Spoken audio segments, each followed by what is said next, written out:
Bareng. Kamu pikir saya lagi bercanda? Hidup itu harus balance. Kadang serius, kadang bercanda. Enggak. Intinya, kamu kan sebagai klien aku. Aku harus pastiin kalau kamu dalam keadaan sehat. Kalau kamu kejaran, nanti kalau kamu sakit, yang repot bukan hanya kamu, tapi aku juga.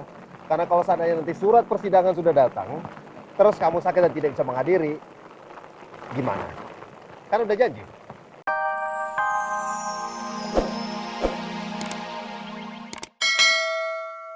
Kamu nih emang ngeselin ya. Nggak pernah tahu apa maunya aku. Enggak gitu dong sayang. Kamu mau kemana? Hei, sayang, Astaga, kenapa sih dia harus marah mulu?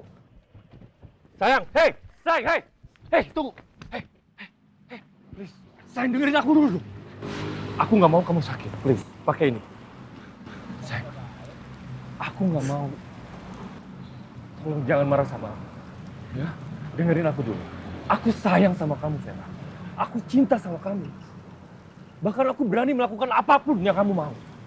Asal kamu bahagia dan tidak meninggalkan aku. Please.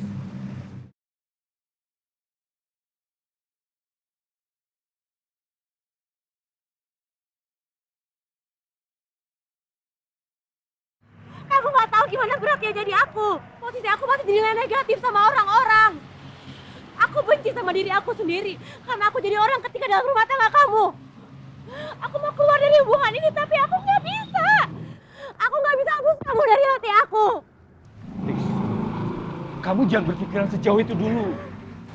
Jalanin hubungan kita seperti air mengalir, ya? Bisa kamu ngomong kayak gini? Karena kamu belum ketahuan sama istri kamu. Coba kalau itu terjadi, kau pasti akan nge-ghosting aku kan? Kau pasti bakal ninggalin aku kan? Kau pasti lebih milih istri dan anak kamu, ya kan? Udah setahun loh kita ngejalanin hubungan ini. Aku berusaha setia kok. Tapi apa? Aku tetap jadi yang nomor 2. Gimana kalau perasaan aku semakin kuat sama kamu? Tapi kamu bisa aja sewaktu-waktu ninggalin aku. Gimana? Aku nggak akan pernah meninggalkan kamu. Aku akan lebih peka dengan apa yang kamu mau. Risa, jangan pernah berpikir untuk mengakhiri hubungan kita. Karena aku cinta sama kamu, Vera. Dan aku nggak bisa hidup tanpa kamu.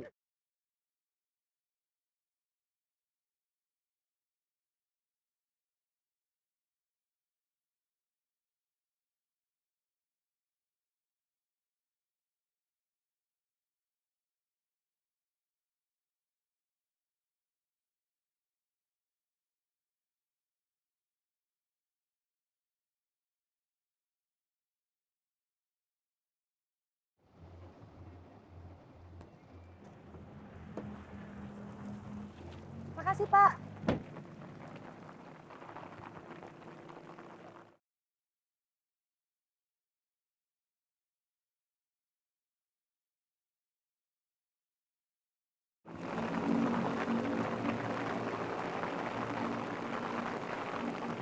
Kok kamu bisa ada di sini? Ya, buat mayungin kamu. Tadi kan kamu pergi buru-buru. Aku tahu kamu nggak bawa payung. Jadi aku susulin ke sini karena taksi kamu duluan jalan. Jadi aku buru-buru ke sini. Profesi kamu itu kan pengacara, bukan tukang ojek payung. Double job, boleh kan? Nggak ada yang larang. Kamu pikir saya lagi bercanda? Hidup itu harus balance. Kadang serius, kadang bercanda. Enggak. Intinya, kamu kan sebagai klien aku. Aku harus pastiin kalau kamu dalam keadaan sehat. Kalau kamu kejaran, nanti kalau kamu sakit, yang repot bukan hanya kamu, tapi aku juga. Karena kalau seandainya nanti surat persidangan sudah datang, terus kamu sakit dan tidak bisa menghadiri, gimana? Kan udah janji. Harus mempercepat semua proses tanpa berbelit-belit.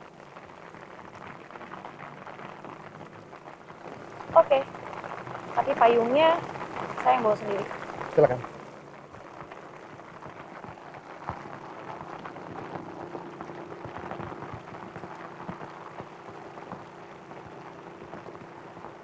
Ini nggak ada niat mau mampir ke rumah kan? Sama sekali nggak. Hanya sebatas mayungin aja. Oke. Satu hal lagi. Apa? Ada yang pengen aku tanyain, tapi ini ada berkaitan dengan Lia. Mudah-mudahan kamu nggak keberatan.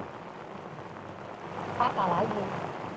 Apa betul kamu yang sudah memberitahu Lia kalau gugatan cerai Alvino terhadap kamu itu palsu? Iya. Menurut kamu salah? Nope, absolutely no. Dan aku tidak mau mempermasalahkan soal ini. Ya, saya tahu dia itu adik kamu. Tapi kalau dia terus-menerus menyakiti saya, ya saya nggak mungkin diam aja. Pasti saya akan bertindak sesuatu. Jadi tolong ya, walaupun kamu kakaknya Lia, tapi saya harap kamu bisa mengerti keadaan dan bersikap profesional. Absolutely. Pengacara is pengacara, klien is klien. Selamat malam.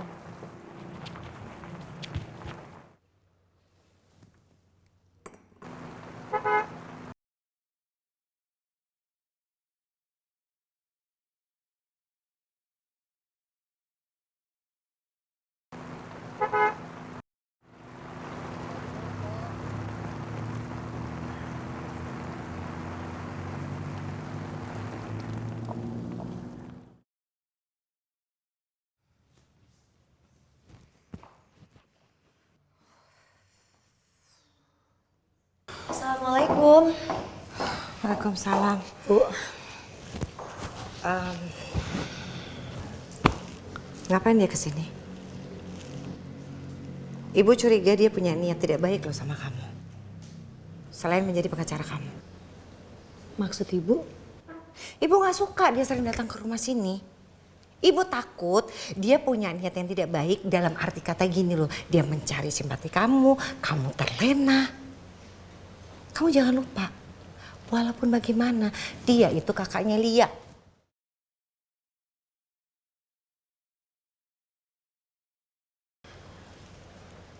Lebih baik kamu cari pengacara lain, jangan dia. Ya nggak bisa, Bu. Aku baru aja tanda tangan kontrak kerjasama antara lawyer dengan klien. Tapi aku bisa ngerasain juga kok, kalau kali ini niat dia tulus. Tulus mau membela aku di persidangan nanti sebagai lawyer aku. Rosa, Raffi Bramantia mau jadi pengacaranya kakak? Iya. Iya, nanti aku cerita deh gimana ceritanya sampai akhirnya aku terpaksa menerima dia sebagai lawyer aku. Ceritanya panjang. Aku tahu kamu sama ibu khawatir.